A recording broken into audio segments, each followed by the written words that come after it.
नमस्कार, बालाघाट न्यूज़ के special bulletin में आप सभी दर्शकों का बहुत बहुत स्वागत है। मैं हूं यमलेश बंजारी और खबरों की शुरुआत करते हैं मध्य प्रदेश में चौथे चरण में शुरू होने जा रहे लॉकडाउन की खबर से। मध्य प्रदेश में 17 मई के बाद लॉकडाउन का चौथा चरण शुरू हो जाएगा। हालांकि इस बार कुछ और रियायतें मिलने की उम्मीद है। 15 मई तक ग्रीन, ऑरेंज और रेड जोन के हिसाब से फिर से नई रूपरेखा अधिकारियों को बनाने के निर्देश दिए गए हैं। मुख्यमंत्री ने अधिकारियों से कहा है कि कोरोना संक्रमण को रोकने के लिए लॉकडाउन बना रहेगा, मगर उसका स्वरूप अलग रहेगा। पूरे प्रदेश में रात्रिकालीन कर्फ्यू जारी रहना चाहिए। ग्रीन जोन में सभी गतिविधियां चालू रहना चाहिए। ऑरेंज जोन में संक्रमित क्षेत्र को छोड़कर गतिविधि चालू होनी चाहिए। रेड जोन में संक्रमित क्षेत्र और बफर जोन छोड़कर गतिविधियां सामान्य हो सकती है। प्रदेश में कोविड अस्पतालों में 35,000 बेड की व्यवस्था की गई है, जिसे बढ़ाकर 85,000 किया गया है। राज्य में कोरोना की स्थिति फिलहाल बढ़ती जा रही है। सिवनी में एक पॉजिटिव मिलने के बाद बालाघाट में भी सख्ती बढ़ती जा रही है। कंजई चेक पोस्ट में बिना जांच के बसों की आवाजाही को लेकर 2 कर्मचारियों को कलेक्टर दीपक आर्य ने निलंबित कर दिया है। बालाघाट जिले की सभी सीमाओं को सील पहले से ही किया गया है। इसी परिप्रेक्ष्य में बाहर से आने वाले मजदूरों की जांच सीमावर्ती चेक पोस्ट पर की जा रही है।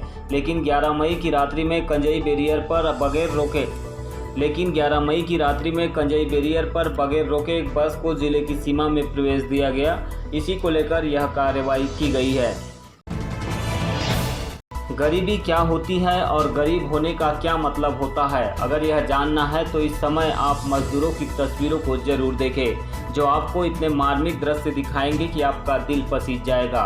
कोई सैकड़ों किलोमीटर से पैदल चलकर अपने घर पहुंच रहा है, तो कोई अपने परिजनों का बुढ़ापे में सहारा बनकर पैदल गंतव्य की ओर निकल रहा है। आज हमें कुछ ऐसे ही नज़ारे जिले में दिखाई दिए, जहां एक परिवार अपने सामान के साथ बैग को सवारी इंजन बनाकर चला आ रहा था, तो कोई अपने बच्चे को पैदल लेकर। इसी तरह कुछ नज़ारे मजदूरों के ऐसे भी दिखाई दिए, जो थक हार कर अपने बच्चों को गोदी में बिठाकर घर जाने के लिए साधन मिलने का इंतजार करते रहे। तो कुछ ऐसे भी लोग हैं जो अपने घरों को जाने के लिए प्रशासनिक व्यवस्था को लेकर खासे नाराज दिखाई दे रहे हैं। बालाघाट के यात्री प्रतीक्षालय में बाहर जाने के लिए बसें लगने की खबर सुनते ही यूपी के मजदूर भी यहां दौड़े हुए पहुंचे, जो अपने घर जाने के लिए मशक्कत करते रहे। तो वही हैदराबाद, मुंबई सहित अन्य शहरों से पहुंच रहे मजदूर भी अब थक हार कर अपने घर जाने के लिए इंतजार में है। आज कुछ मजदूर मुंबई से बालाघाट पहुंचे, जो रूपझर के रहने वाले हैं, जिन्हें आज बस स्टैंड में पास बनाकर रवाना किया गया। कोरोना महामारी के चलते अब कई मजदूरों का बड़े शहरों से मोहभंग हो गया है। कई लोगों ने कहा है कि वह अपने परिवार के जीवन की गाड़ी चलाने के लिए अब दोबारा बड़े शहरों की ओर नहीं जाएंगे। लॉकडाउन के चलते उनका जीना दूभर हो गया है। सरकार की ओर से कोई व्यवस्था नहीं होने के कारण जो भी साधन मिल रहा है, उससे वे अपने घर की ओर चल पड़ रहे हैं। इस दौरान उन्होंने जो तकलीफ उठाई, इसका अंदाजा नहीं लगाया जा सकता है। बालाघाट के हजारों मजदूर अभी भी देश के कई बड़े शहरों में फंसे हैं, लेकिन उनके लिए शासन प्रशासन ने क्या व्यवस्था की है, अभी तक कुछ पता नहीं चल रहा है। कुल मिलाकर मजदूरों का जीना मुहाल हो गया है। अब वे किसी तरह अपने घर पहुंचने के इंतजार में ही दिन काट रहे हैं। क्या काम कर रहे थे? हाँ, काम कर रहे थे पेंटिंग का। पेंटिंग का काम कब आए थे आप लोग? हो गया हम लोग 1 साल हो गया। 6 महीने हो। तो अभी आप लोग को भिजवा रही प्रशासन यहाँ के? हाँ, तो भिजवा ही रहे ना। अच्छा। कितने के लोग हैं आप लोग? हाँ, कितने के लोग हैं? 8 लोग हैं हम लोग। तो क्या अपने खर्चे से जा रहे हो कि प्रशासन खर्चा कर रही है? प्रशासन दे रही है, प्रशासन नहीं। हाँ, अभी कुछ नहीं मालूम। खुद के पैसे से जा रहे? खुद के पैसे से सर क्या होता है? अभी तो जो होगा अभी देखते हैं, मालूम है तो कैसे बता सकते। अच्छा, तो यहाँ क्या टिकट बन रही है क्या? हाँ, सब चेकिंग हो रहा है, यही चेकिंग हो रहा है। कहाँ रहते हो आप? कुंडा मोगा रहते हैं। कुंडा मोगा। कहाँ से आ रहे हो? हाँ बाहर कमाने गए थे, हाँ जुगाड़ हुआ नहीं हाँ। आने का, पैसे का। रुक जाओ ना भैया। भैया मुझे ज़्यादा टाइम नहीं। 1 मिनट बस। कहाँ रहते आप? कुंडा मोगा रहते हैं। कहाँ से आना हो रहा है? हैदराबाद से आ रहे हैं। तो कोई शासन ने आपको कोई व्यवस्था नहीं दी क्या, बिल्कुल नहीं, किसी भी तरीके से? सिर्फ गोंदे में एक बार खाना मिला हमको, हाँ। बाकी कहीं पे हमको कुछ नहीं मिला। यहाँ पे खाना मिला तो वो खाना भी खाना योग्य नहीं था।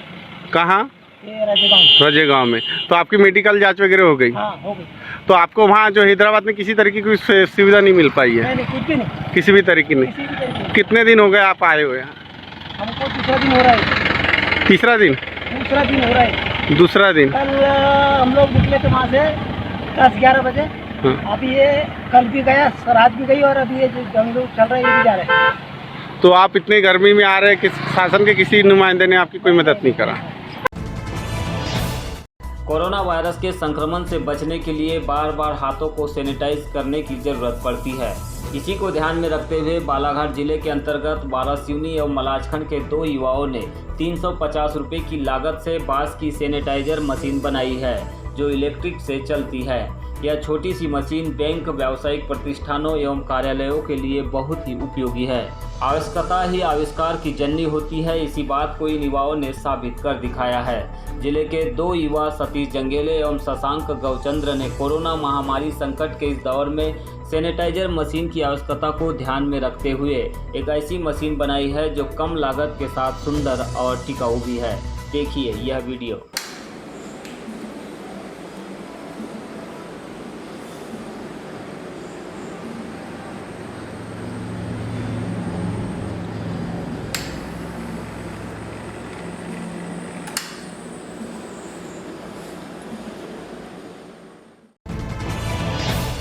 जिले में लॉकडाउन के नियमों के अनुसार शाम 5 बजे के बाद दुकानें और व्यावसायिक प्रतिष्ठान बंद रखने के निर्देश है, लेकिन जिले के उकवा से कुछ ऐसी तस्वीरें सामने आ रही है जहां रात्रि के 8 बजे तक दुकानें खुली रहती है। उकवा से हमें कुछ वीडियो सोशल मीडिया के माध्यम से प्राप्त हुए हैं, जिसमें 7 बजे के बाद भी दुकानें खुली देखी गई है और इन दुकानों पर सोशल डिस्टेंसिंग का भी पालन नहीं हो रहा है।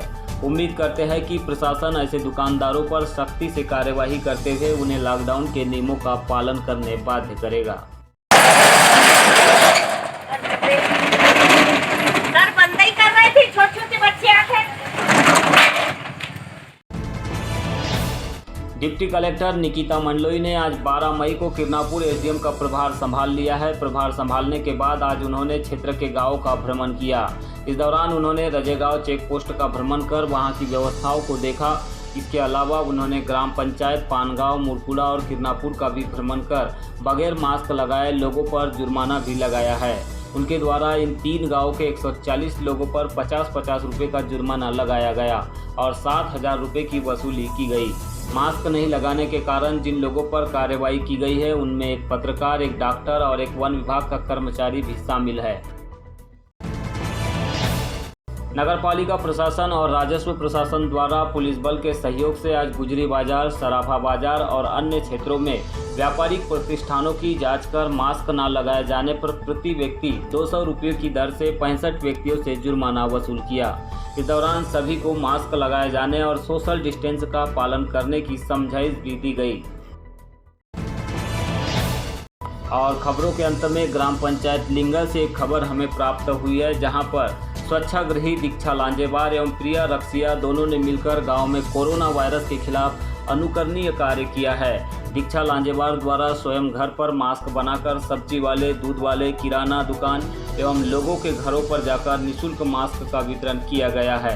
तो वही प्रिया रक्सिया द्वारा कोरोना वायरस से बचाव के लिए सार्वजनिक स्थानों पर स्लोगन लिखकर जागरूक किया जा रहा है। इन्होंने गली मोहल्ले, चौक चौराहों के साथ मंदिर, मस्जिद, दुकानें और लोगों के घरों पर जाकर पर्चे भी बांटकर जागरूक करने का बीड़ा उठाया है, जिसकी आज अनेकों गाँवों में खूब चर्चा हो रही है।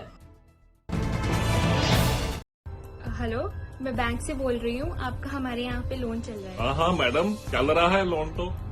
जैसा कि आपको पता है कि कोरोना की वजह से सब घर पे हैं, तो हमें गवर्नमेंट की तरफ से गाइडलाइंस आई है कि 3 महीने के लिए किस्तें ना ली जाए, तो हम आपकी किस्तें रोक दें। हाँ मैडम, मैं 3 महीने के बाद भर दूंगा।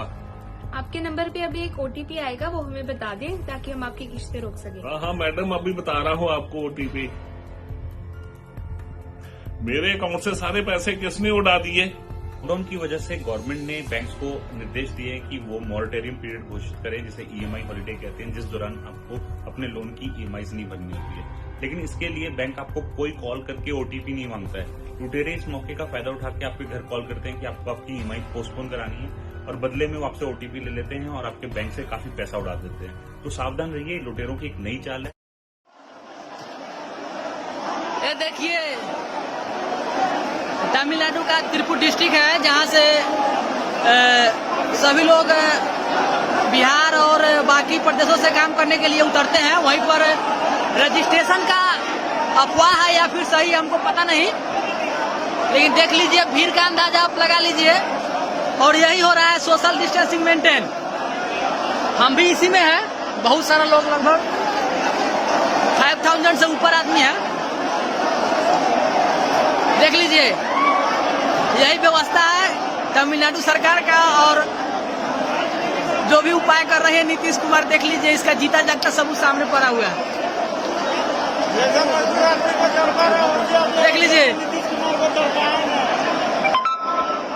देख लीजिए आप लोग को हकीकत से बयां करवा रहे हैं। देख लीजिए लगभग इससे ज्यादा आदमी जो है रोड पर है, इससे ज्यादा आदमी रोड पर है। ये सोशल डिस्टेंसिंग मेंटेन हो रहा है। और कोरोना वॉरियर्स को देख लीजिए, जो सामने पुलिस वाला है वो भी घिरा हुआ है मजदूरों से। शायद आपको लग रहा होगा, देखिए दिख रहा होगा शायद, वो सोशल डिस्टेंसिंग का मेंटेन का पालन कर रहे हैं। देख लीजिए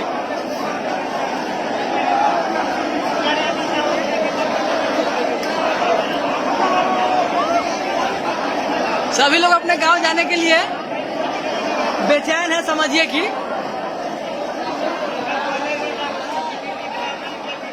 आगे कोई अपडेट आता है तो आप लोगों को खबर करूंगा। धन्यवाद।